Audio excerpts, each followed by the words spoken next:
하나님 말씀은 제1성서의 욥기와 제2성서의 히브리서입니다. 먼저 욥기 1장 1절과 2장 1절에서 10절을 읽겠습니다. 우스라는 곳에 한 사람이 있었는데 그의 이름은 욥이었다. 그는 완전하고 진실하며 하나님을 두려워하고 악한 일은 거들떠보지도 않는 사람이었다. 또다시 하늘의 영들이 야훼 앞에 모이는 날이 왔다. 사탄이 그들 가운데 끼어있는 것을 보시고 야훼께서 사탄에게 물으셨다. 너는 어디 갔다 오느냐? 사탄이 대답하였다. 땅 위를 이리저리 돌아다니다가 왔습니다. 야훼께서 사탄에게 너는 내 종 욥을 눈여겨보았느냐?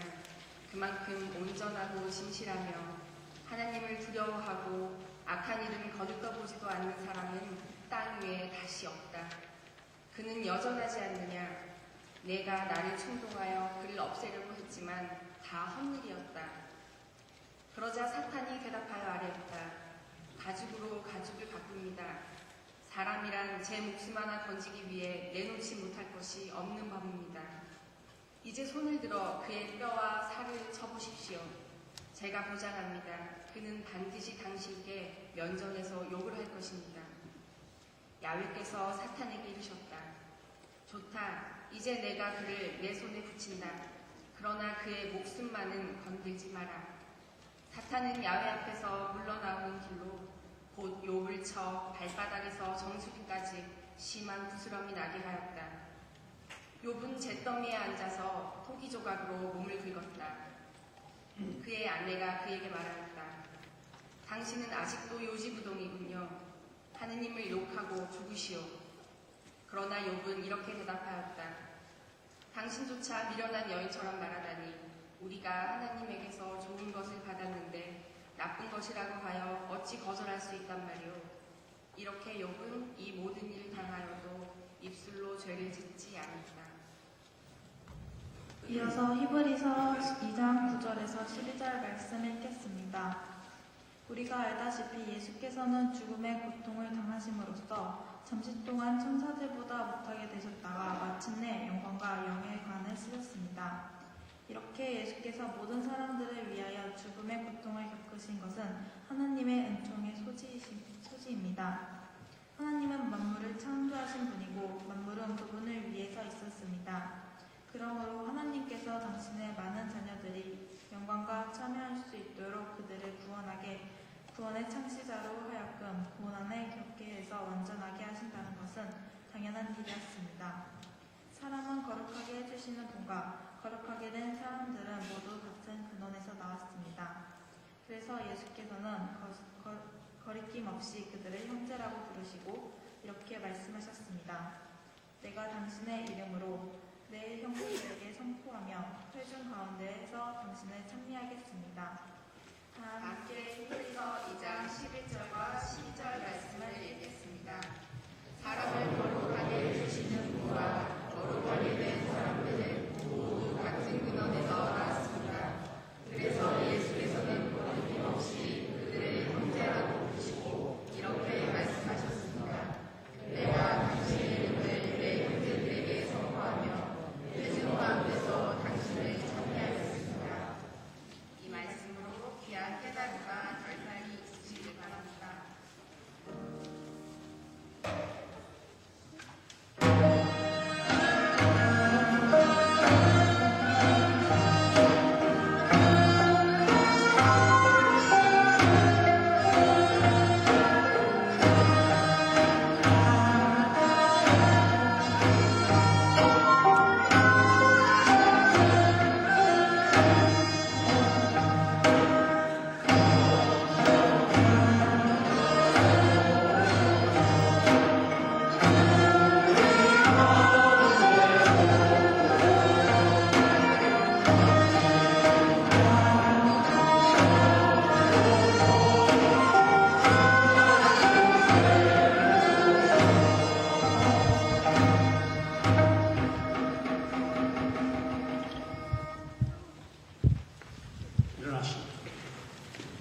복음서의 말씀입니다.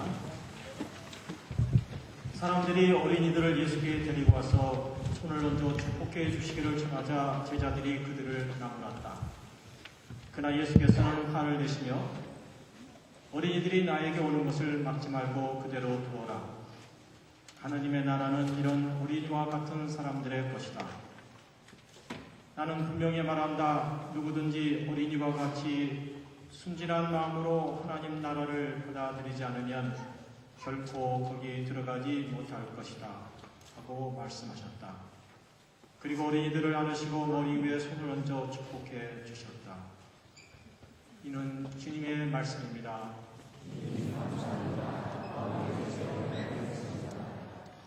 자리에 앉으시죠.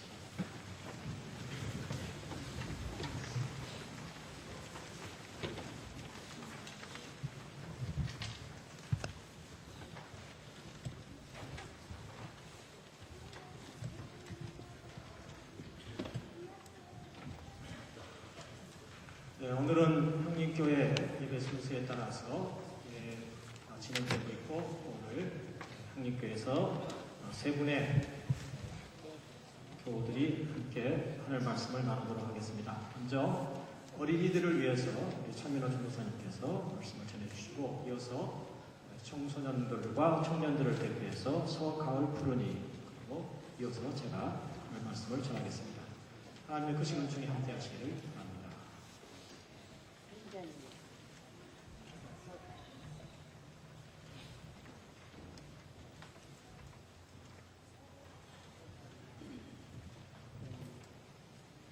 안녕하세요.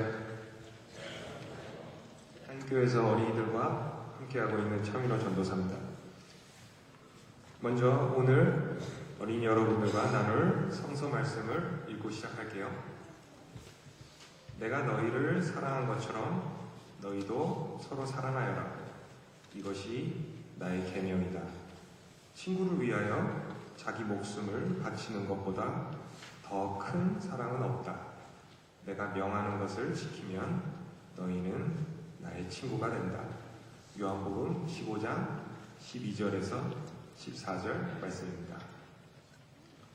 우리 여러분, 벤포스타라는 나라 들어본 적 있어요? 벤포스타. 아마 들어본 친구들도 있을 거예요. 스페인의 오렌세라는 도시 바깥쪽에 있는 아주 작은 나라예요.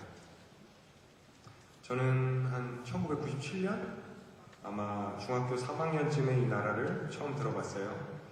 이 나라의 정식 이름은 벤포스타 나시온데 무차초시예요.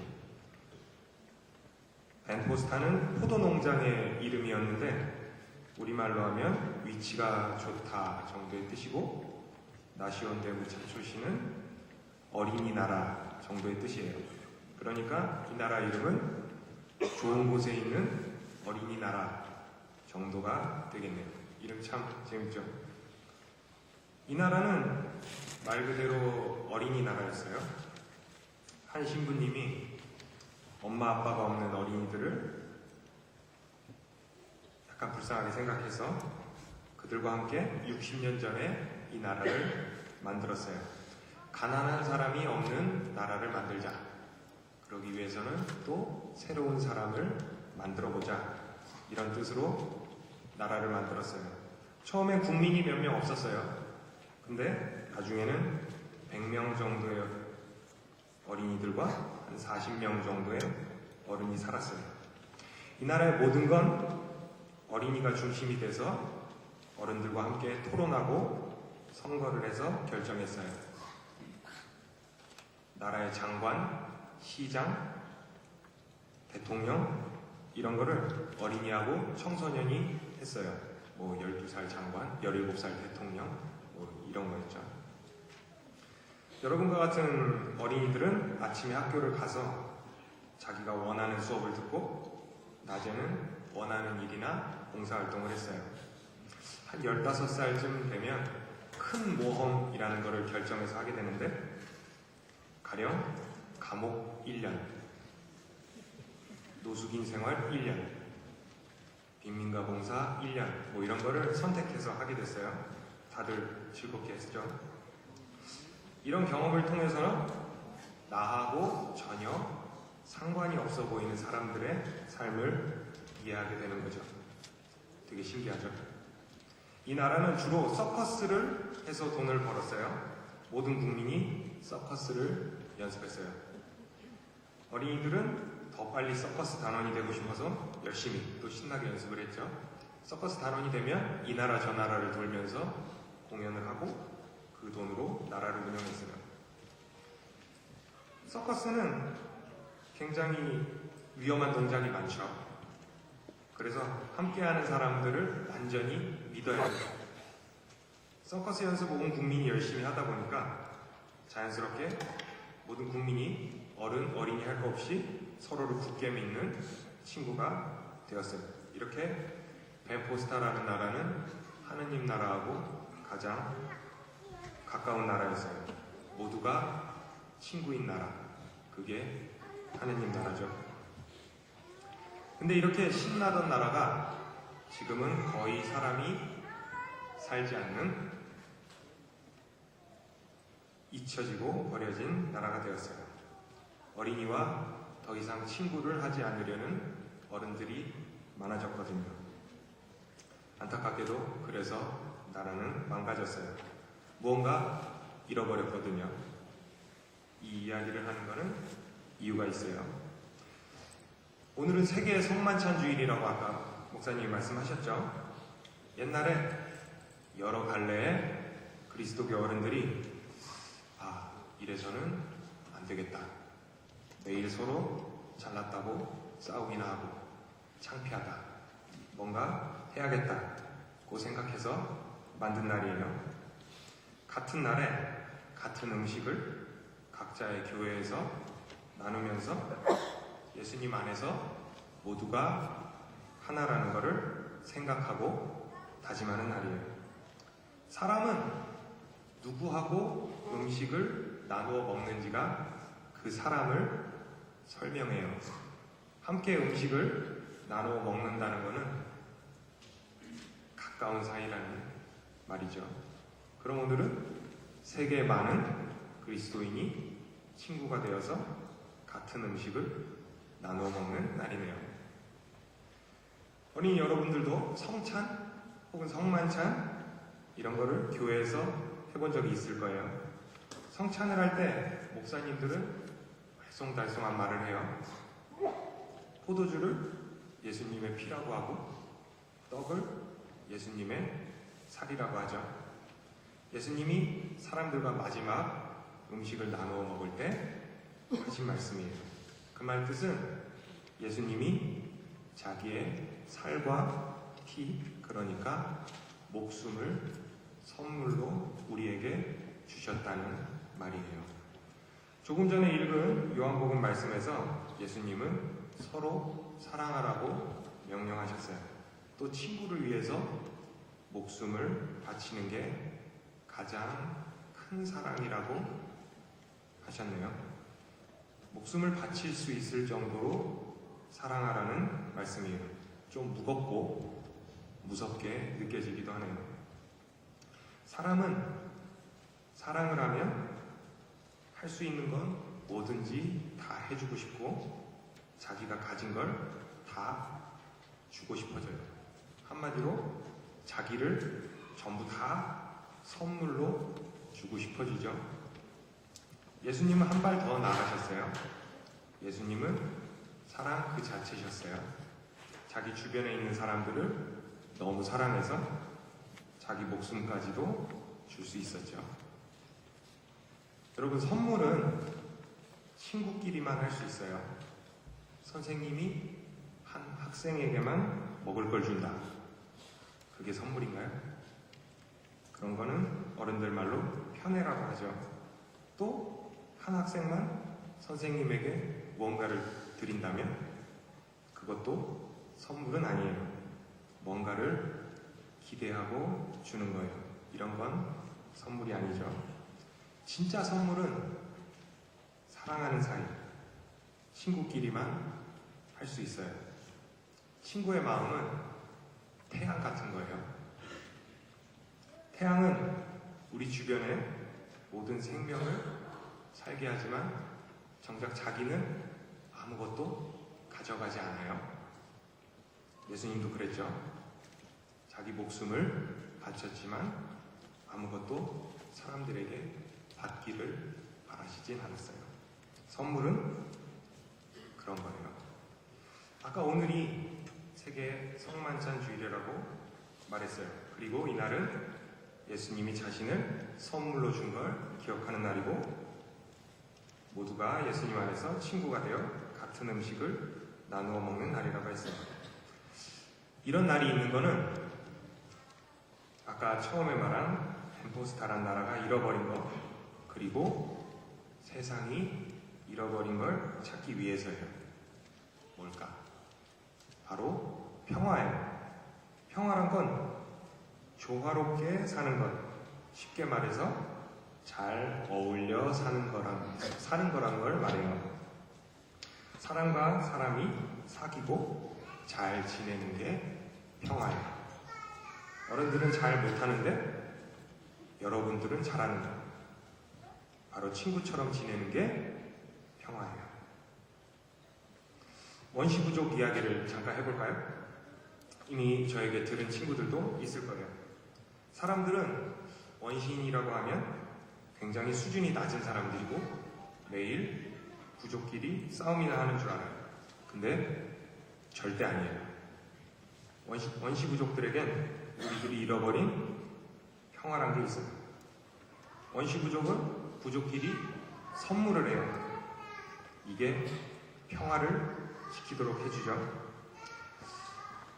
트로브리언느 군도라는 원시부족들이 사는 섬이 있어요. 그들은 부족끼리 우말리라고 하는 팔찌랑 술라바라고 하는 목걸이를 선물해요.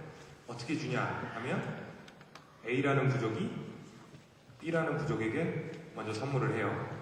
그럼 B라는 부족은 A라는 부족에게 되갚아줄 것 같은데 B라는 부족은 선물을 받고 C라는 부족에게 선물을 해요. 그럼 C라는 부족은 나중에 D라는 부족에게 선물을 하죠. 이런 식으로 선물이 돌다가 결국 다시 A 부족도 어느 날 그 선물을 돌려받게 됩니다. 되게 재밌죠? 부족끼리 혹은 원시인들끼리 선물을 하는 방법도 굉장히 재밌어요. 선물을 교환할 때 그 자리에서 주고받는 법이 없어요. 한참 받고 나서 한참 시간이 지나고 나서 선물을 되갚아요. 그리고 받을 때 선물을 갚겠다고 절대 말을 하지 않아요. 또 부족끼리 혹은 원시인들끼리 선물을 할 때는 선물을 버리는 것처럼 해요. 가령 한 부족에게 선물을 할 때 아까 말한 팔찌나 목걸이를 선물할 때 선물하러 가는 길에는 막 춤을 추고 노래하고 그들만의 예배를 드려요. 그 팔찌랑 목걸이가 예배 때 쓰는 물건들이거든요. 막 그렇게 가다가 부족하고 부족의 경계에 오면 그 팔찌랑 그 목걸이를 다른 부족이 사는 땅에 탁 던지고 버려요. 그리고 조용히 돌아가죠. 그럼 상대방 부족이 또 조용히 와요. 그래서 그 목걸이랑 팔찌를 조용히 주어요. 죽고 나서 갑자기 춤을 추고 노래를 하기 시작해요. 이렇게 하는 건 선물을 받는 사람이 선물을 갚아야 한다는 부담을 느끼지 않게 하려고 그런 거예요. 굉장히 지혜롭죠. 마치 우리 할머니 할아버지들이 사탕을 굉장히 좋아하시면서 손자 손녀들한테 주실 때는 이거 이빨 아파서 못 먹겠다. 에이 너나 먹어라. 그리고 던져주시는 거랑 비슷하다고 보면 돼요. 굉장히 지혜로운 행동이에요. 실제로 원시부족들은 선물을 돌려받기를 바라는 마음으로 주는 걸 매우 부끄럽게 생각했어요. 그리고 실제로 장사나 거래 같은 걸 금지했죠. 그런 게 평화를 망친다고 믿었어요. 그럼 우리가 어떻게 평화를 이루고 지킬 수 있을까? 어른들에겐 참 어려운데 여러분들에겐 어렵지가 않아요. 바로 누구 하나 따돌리지 않고 친구들과 잘 어울려서 놀고 그 친구들과 뭐든 함께 나누어 먹는다면 그게 평화를 이루고 지키는 일이며 또 그게 예수님과 친구가 되는 일이죠. 잠시 후 어린이들은 퇴장할 텐데 모두 멋지게 퇴장을 하고 평화를 위해 열심히 놀아보도록 하겠습니다. 자, 하나의 표기는 여기서 마치겠습니다. 이제 어린이들은 퇴장할 텐데요. 여기 계신 어른 여러분들께서는 퇴장할 때 많은 박수를 부탁드리겠습니다. 저희는 물러가겠습니다.